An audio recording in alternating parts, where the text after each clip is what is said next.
30 বছর একসঙ্গে নাঈম শাবনাজ। 90 দশকে ঢাকাই ফিল্ম ইন্ডাস্ট্রিতে ঝড় তুলেছিল নাঈম শাবনাজ। এই জুটিকে দর্শক দারুণভাবে গ্রহণ করেছিল। পর্দার গণ্ডি পেরিয়ে ভালোবেসে 1994 সালের 5ই অক্টোবর বিয়ে করেন তারা। সাফল্যের চূড়ায় থাকতেই এই জুটি একসঙ্গে চলচ্চিত্রাঙ্গন থেকে দূরে সরে যান। দীর্ঘ 30 বছর ধরে একই ছাদের নিচে বাস করছেন এই তারকা দম্পতি।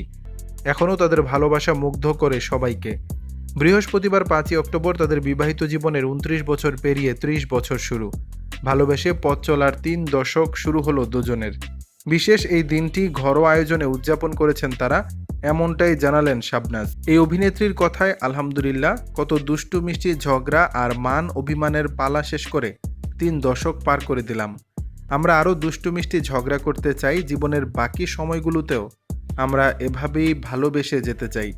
সর্বশেষ এই জুটি অভিনয় করেন ঘরে ঘরে যুদ্ধ সিনেমা, আর নাঈম সর্বশেষ মেয়েরাও মাস্তান এবং শাবনাজ ডাক্তারবাড়ি সিনেমায় অভিনয় করেন। বর্তমানে দুজনেই তাদের মেয়েদের দেখাশোনার পাশাপাশি টাঙ্গাইলের গ্রামের বাড়িতে সময় কাটান। মায়ের সূত্রে টাঙ্গাইলের করটিয়া জমিদার বাড়ির সন্তান নাঈম এখন সেখানেই ব্যবসা করছেন, পাশাপাশি মন দিয়েছেন কৃষিকাজেও। সময় পেলে নিজেই নেমে পড়েন চাষাবাদে। দর্শক, বিষয়টি নিয়ে আপনাদের মতামত জানাবেন নিচের কমেন্ট বক্সে।